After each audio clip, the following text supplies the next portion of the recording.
اس وقت میں ایک ایسی باہمت خاتون کے ساتھ موجود ہوں جس نے ایک ایسی فیملی کو سہارا دیا جو اس کی فیملی کہہ کر بھی فیملی نہیں ہے، مطلب ان کے بھائی کے بچے ہیں۔ ایک شخص کی جو ہے وہ مطلب ڈیتھ ہو جاتی ہے جس میں ان کی اپنی بیوی ملوث ہوتی ہیں۔ انہوں نے کوئی آنسو گیس والی زہر ہوتی ہے وہ میرے بھائی کو دے دی۔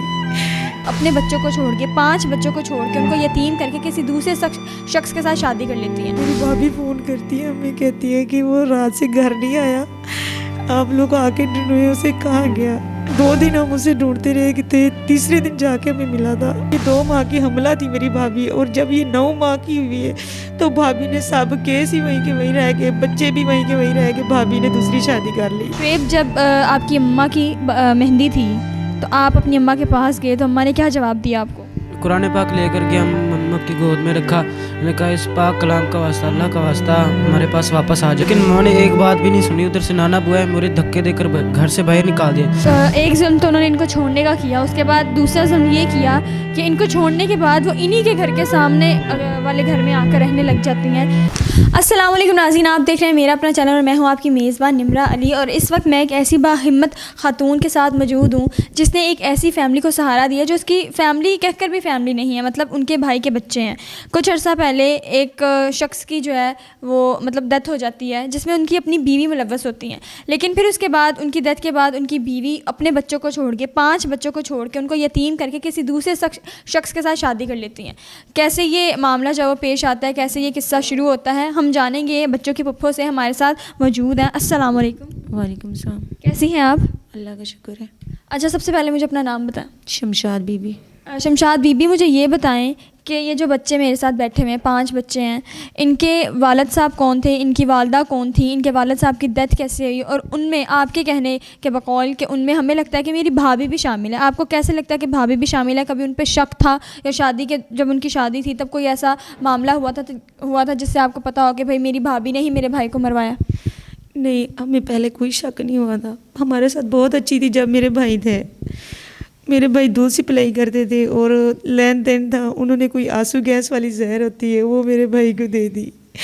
جس دن اس دنیا سے میرے بھائی گئے تو ہماری دنیا اجڑ گئی، چلی گئی ہماری دنیا، اجڑ گئے، جیسے رل جاتے نا ایسے رل گئے، میں بھی ساتھ، میرے بھتیجے بھی ساتھ۔ اچھا، جب ان کی ڈیتھ ہوئی تو آپ کو کیسے پتہ چلا؟ کیونکہ وہ ملتان میں ہوتے تھے، آپ لاہور میں ہوتے تھے، تو آپ کو کیسے پتہ چلا کہ بھائی کی ڈیتھ ہو گئی ہے اور اس طرح سے ڈیتھ ہوئی ہے؟ ہم لوگ گاؤں میں تھے اور وہ ملتان میں تھے۔ میری بھابھی فون کرتی ہے، ہمیں کہتی ہے کہ وہ رات سے گھر نہیں آیا، آپ لوگ آ کے ڈھونڈے، اسے کہاں گیا۔ تو ان دنوں میں کوئی دھماکہ ہوا تھا 2013 میں، تو ہمیں پیدل جانا پڑا تھا ملتان، تقریباً 90 کلومیٹر سفر ہم نے پیدل کیا تھا بھائی کی وجہ سے۔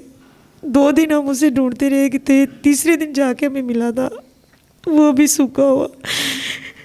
جب وہ ملا تھا تو کیس ہم نے کیا تھا، کیس چلتے رہے، لیکن کوئی سنبھالنے والا نہیں تھا اس ٹائم۔ میری بھابھی مدعی تھی، میری بھابھی سنبھال رہی تھی، ہمیں بھی اس پہ مان تھا اور اعتبار بھی تھا، ہمیں نہیں تھا پتہ کہ کیا چھرا کھوپنے والی ہے اور کیا نہیں کھوپنے والی۔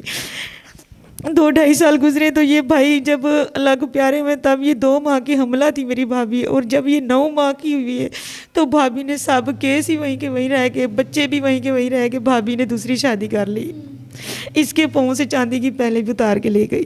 اچھا، جب آپ کے بھائی کی ڈیتھ ہوئی تو کیونکہ ایکسیڈنٹ ہوا ہوتا تو کبھی بھی آپ اس کی انویسٹیگیشن نہ کرواتی، لیکن چونکہ ان کا مرڈر ہوا تھا تو آپ نے پتہ کروانے کی کوشش نہیں کی کہ ڈیتھ کیسے ہوئی ہے، کس نے کروائی ہے، کتنے ٹائم پہلے ہوئی ہے اور کیا وجہ تھی اس ڈیتھ کی؟ ہم گاؤں کے تھے، بہت بھولے تھے، ہمیں نہیں تھا پتہ۔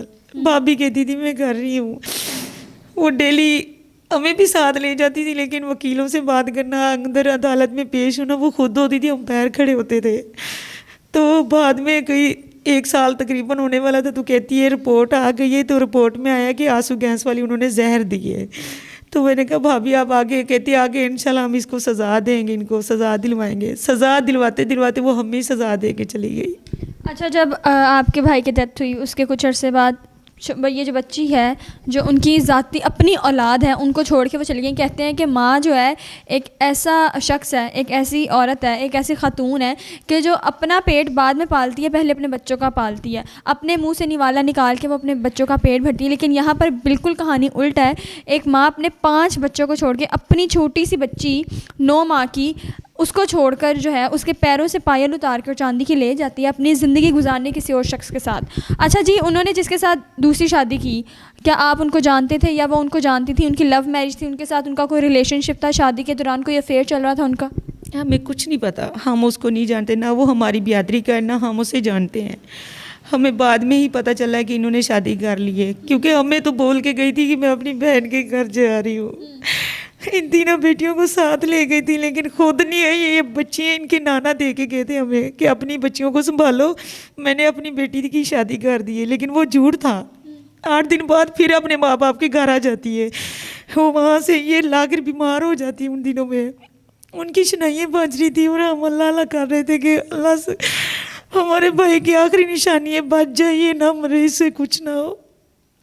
جس رات اس کی تیل میں دی تھی, یہ بڑا بیٹا اس کے پاس قرآن پاک لے کے گیا, اللہ کے پاک کلام کے, امی ہمیں چھوڑ کے نہ جائے.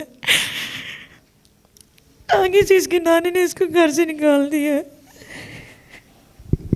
اچھا, ان کی جو ہے وہ اولاد ہمارے ساتھ موجود ہیں. جیسا کہ وہ کہہ رہی ہیں کہ مہندی کے دن جب وہ اپنی دوسری بار زندگی گزارنے کی کوششوں میں لگی ہوئی تھیں, کوششوں میں کیا گزارنے کے لیے شروع کر دی تھی انہوں نے زندگی, تب یہ بچہ جو ہے ان کے پاس قرآن پاک لے کر جاتا ہے اور کہتا ہے کہ ہماری زندگی میں واپس آ جائیں, ہمیں آپ کی ضرورت ہے, ہم آپ کے ساتھ زندگی گزارنا چاہتے ہیں.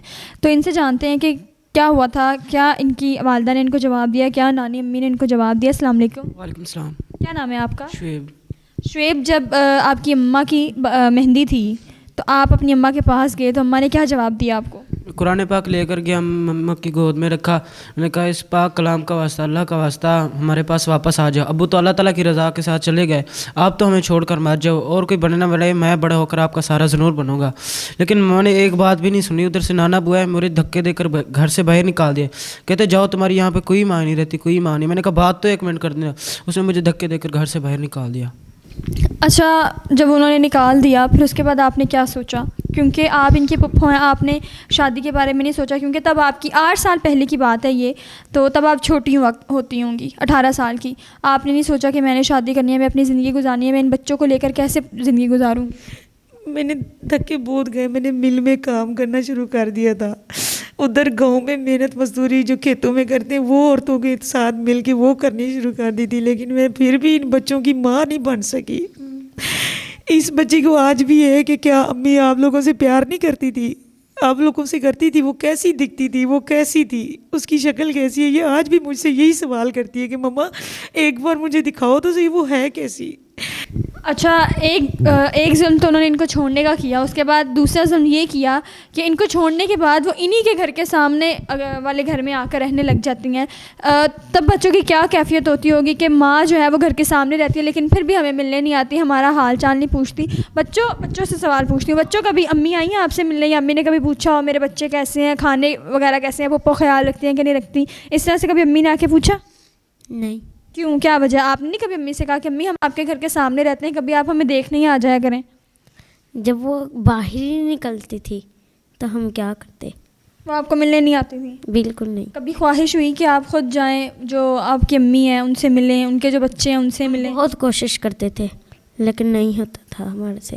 اچھا, ابھی بغیر امی کے پپھو کے ساتھ زندگی گزار رہے ہو تو کیسا لگتا ہے؟ پپھو کیسے خیال رکھتی ہیں آپ کا, محنت کرتی ہیں, کیسے کرتی ہیں؟ پھپھو اچھا ہمارا خیال رکھتی ہیں لیکن ہم کھانا نہیں اچھا کھا سکتے. اچھا, ابو اور امی دونوں کی یاد آتی ہے؟ جی یاد آتی ہے. اچھا, اب میرا آپ سے یہ سوال ہے کہ وہ بھی چھوڑ کے چلی گئیں, ابا جی بھی چھوڑ کے چلے گئے, اس کے بعد آپ نے ان بچوں کو کیسے سنبھالا ہے؟ ابھی کیا کر رہی ہیں, گھر کا خرچہ کیسے نکال رہی ہیں, کیونکہ آپ گاؤں کی رہنے والی ہیں, تو لاہور میں کیسے زندگی گزر بسر کر رہی ہیں اس مہنگائی کے دور میں ان 5 بچوں کو لے کے, جو کہ آپ کی اپنی اولاد بھی نہیں ہے بلکہ اولاد سے بڑھ کر آپ ان کا خیال رکھ رہی ہیں, تو کیسے خیال رکھ رہی ہیں؟ بہت مشکل ہو گیا یہاں پہ میرے لیے. وہاں گاؤں سے تو آنکھوں کے سامنے جب بھابھی کو دیکھتے تھے تو بہت تکلیف ہوتی تھی, خون کے آنسو, دل رونا شروع ہو جاتا تھا. اس لیے ادھر سے چھوڑ چھاڑ کے ادھر آئیے کہ سنا تھا کہ گاؤں ادھر شہر میں جا کے نا عورتیں اچھا کام کر سکتی ہیں, گھروں کا کام مل جاتے, ادھر کھانا بچہ ہوا دے دیتے, سب کچھ دے دیتے, کپڑا جوتی. اسی ڈر کے مارے ادھر آ گئی تھی. تو ادھر آ کے کام کارخانے میں بھی کرتی ہوں, وہاں سے پنٹیں اٹھاتی ہوں اور وہ بناتی رہتی ہوں سارا دن گھر میں, اور گھروں کے کام کرتی ہوں. ان کے گھر سے بچی ہوئی روٹی لے آتی ہوں اور ان کو میں دیتی ہوں, وہ یہ کھاتے ہیں. مطلب آپ گھروں کے کام کرتی ہیں اور پینٹوں وغیرہ کرتی ہیں؟ جی، اور بچے نے یوٹیوب کا چینل بھی بنایا ہوا ہے میرے بڑے بھتیجے نے اپنے ابو کے نام سے. ارننگ وغیرہ آتی ہے؟ نہیں، ابھی کچھ نہیں ہوا. نہیں آتی. اچھا، آپ کے کام میں ان میں سے کون ہیلپ کرتا ہے؟ میرا بھی یہ بڑا بھتیجا کرتا ہے اور بڑی بھتیجی کرتی ہے. تو آپ نے نہیں سوچا کہ بچے چھوٹے ہیں، ان کا فیوچر برائٹ ہو، ان کا مستقبل اچھا ہو، تو اس کے لیے میں ان کو پڑھاؤں لکھاؤں؟ ابھی میں ان کا پیٹ نہیں پال سکتی. یہ سارا دن سسکتی رہتی ہے کہ مما مجھے 5 روپے دے دو، میں نے چیز ہی لینی ہے. میں ڈیلی کا 100 روپیہ 150 روپیہ کماتی ہوں، اس میں سے میں ان کا کیسے فیوچر بناؤں؟ ان کا پیٹ نہیں پال سکتی. اچھا، کیونکہ اماں نے تو ساتھ چھوڑ دیا، لیکن اماں کی جو فیملی تھی، ان کے ماموں مامیاں، ان کے خالہ وغیرہ، انہوں نے آپ کو نہیں پوچھا ایک بار بھی؟ کبھی بھی نہیں. وہ سب اس کے لیے ان کے لیے مر گئے ہیں. کبھی کسی نے آ کے ان کے سر پہ ہاتھ نہیں رکھا. کبھی بھی. مامے بھی کھاتے پیتے ہیں، اچھے ہیں، لیکن کبھی کسی نے ہاتھ نہیں رکھا. چاچو وغیرہ ہیں ان کے؟ چاچو، دادا دادی؟ جی، دادا دادی بھی ہیں، بزرگ ہیں، اور چاچو بھی ہیں. ایک چاچو ہیں؟ جی، ان سے جو ہوتا ہے وہ بھی کرتے ہیں. دیہڑی مزدوری جو ہو جاتی ہے وہ کر کے وہ بھی ساتھ دیتے ہیں. کرایہ کا گھر ہے اور اخراجات مہنگائی آپ خود جانتی ہیں. بالکل. اچھا، مزید آگے آپ حکومت سے کیا اپیل کرنا چاہتی ہیں؟ ان کی جو والدہ ہیں ان کو کیا ایک میسج دینا چاہتی ہیں؟ ان کو یہی میسج دینا چاہتی ہوں کہ ان کو تو آپ نے اجاڑ ہی دیا ہے. ان کو تو ان کے ابو کے ساتھ آپ نے بھول ہی گئی ہو، لیکن آگے بس یہ میرا ہاتھ جڑا دیکھے. اپنی آخرت سنوارنے کی کوشش کرو. چلو ان سے ملا تو کرو. ان کو بھی تو تم نے پیدا کیے ہیں نا. ان کو بھی تو 9 مہینے اپنے پیٹ میں رکھا ہے. یہی گزارش ہے میری، اور کچھ نہیں. اور میرے بچوں کا اچھا مستقبل بن جائے. اگر کوئی ان کی ہیلپ کر دے. یہ ان کو پڑھانا چاہتی ہوں. میں اپنے بھائی کی قبر روشن کرنا چاہتی ہوں. میں چاہتی ہوں کہ یہ بچے اس دنیا میں تو یہ نہ کہیں کہ ہمارا ماں باپ ہوتا تو ہمیں پڑھاتا، ہمیں اچھی تعلیم ہوتی ہمارے پاس، ہم کوئی اچھے بن جاتے کچھ. اب تک تو میں ان کا پیٹ بھر کے کھانا بھی ان کو نہیں دے سکتی، لیکن پڑھائی میں کہاں سے دوں گی؟ اچھا، اگر کوئی شخص ان بچوں کو اڈاپٹ کرنا چاہتا ہے، کیونکہ آپ نے بھی اپنی زندگی آگے گزارنی ہے، کب تک آپ اسی طرح رہیں گی اور ان بچوں کو سہارا دیتی رہیں گی؟ تو آپ دے دیں گی بچے؟ نہیں، میرے بھائی کی نشانیاں میں نہیں دے سکتی، کیونکہ میرے بھائی نے واپس نہیں آنا، پھر آ کے پیدا نہیں کرنے اپنے بچے. وہ تو چلا گیا نا، اس کی نشانیاں میں دے نہیں سکتی. چلیں، اللہ جو ہے وہ آپ لوگوں کے لیے آسانیاں پیدا کرے. تھینک یو سو مچ آپ کا، اور بہت شکریہ بچوں آپ کا، اور بہت شکریہ میری آڈینس کا مجھے دیکھنے کے لیے. جیسا کہ آپ نے اسٹوری میں دیکھا کہ ایک ماں جس کو کہتے ہیں کہ وہ سب دنیا چھوڑ جائے، لیکن ایک ماں ہوتی ہے جو اپنے بچوں کا ساتھ کبھی بھی نہیں چھوڑتی. ہم لوگ ارد گرد کے لوگوں میں دیکھتے ہیں، میں نے اتنی ساری مائیں دیکھی ہیں جو اپنے بچوں کا پیٹ پالتی ہیں خود کام کر کے، لیکن یہاں پر اسٹوری جو ہے وہ بالکل ہی مختلف تھی. خیر، اللہ کسی کے ساتھ بھی ایسا نہ کرے. اور اپنی میزبان نمرہ علی کو دیں اجازت. اس طرح کے مزید پروگرام کے ساتھ آپ کی میزبان ہوگی حاضر. اپنا بہت سارا خیال رکھیں، دعاؤں میں یاد رکھیں. ہماری اسکرین پر ایک نمبر چل رہا ہوگا جو ان کا ہے، تو کائنڈلی ان کو پلیز پریشان نہ کیا کریں. بیہائنڈ دا کیمرہ انہوں نے مجھے بتایا کہ اگر میں میڈیا میں آئی ہوں تو صرف ضرورت کے تحت آئی ہوں، تاکہ لوگ میری ضرورت کریں. یہ نہیں کہ آپ نمبر دیتے ہیں تو آپ ان کو بار بار پریشان کریں، میرے سے بات کرو، میرے سے دوستی کرو. اگر وہ پریشان ہیں تو مزید ان کی پریشانی کا باعث نہ بنیں. اگر آپ ان کی ہیلپ کر سکتے ہیں تو پلیز کریں، اگر نہیں کر سکتے تو نہ کریں. تو اس اسکرین پر نمبر دیا گیا ہے، اس کے تھرو آپ ہیلپ کر سکتے ہیں. بچوں کی پڑھائی میں، بچوں کے کپڑوں کے لیے، بچوں کے کھانے پینے کے لیے، کوئی بھی ہیلپ کرنا چاہے تو کر سکتے ہیں. خیر، مجھے دیں اجازت. اللہ حافظ.